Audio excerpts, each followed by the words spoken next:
కొంచెం వేడినీళ్ళు పడినందుకే వేడినీళ్ళు పెట్టు ప్రియాంక అనిన అమర్‌దీప్ నీ బాడీ లాంగ్వేజ్ సరింగా పెట్టి మాట్లాడు అంటూ ప్రశాంత్‌ని ప్రశ్నిస్తాడు. ఒక్కసారి చల్లనీళ్ళు పడినందుకే అమర్‌దీప్ వణికిపోగా పల్లవి ప్రశాంత్‌కి 8 సార్లు నామినేట్ చేసి ఆ కూల్ వాటర్ ప్రశాంత్ పైన పడుతుంది. అలాంటి ప్రశాంత్ బాడీ లాంగ్వేజ్ సరింగా లేకపోయినప్పటికీ అమర్ ప్రశ్నించాల్సిన అవసరమే లేదు అంటున్నారు నెటిజన్స్. అయితే అమర్ పైన ఆ విధంగా కంటెస్టెంట్స్ అందరూ ప్రవర్తించడంతో గార్డెన్ ఏరియాకి వచ్చి ప్రశాంత్ అయితే కన్నీళ్లు పెట్టుకుంటూ ఏడుస్తూ కనిపించాడు.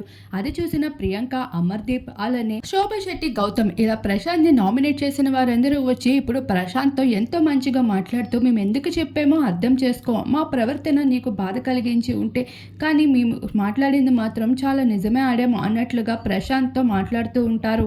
ఇలా నామినేషన్ చేసి మేము అగెన్స్ట్‌గా నెగెటివ్ అవ్వడం ఎందుకు అని ప్రశాంత్ దగ్గరికి మళ్ళీ హౌస్‌మేట్స్ అందరూ వచ్చి ఎంత చక్కగా మాట్లాడాలని అనిపిస్తుంది. మరి ఈ విషయంపై మీకేమనిపిస్తుంది? ఈ సిట్యుయేషన్‌లో ప్రశాంత్ అయితే చాలా సైలెంట్‌గా ఏమాత్రం మౌనం పాటిస్తూ కనిపించాడు.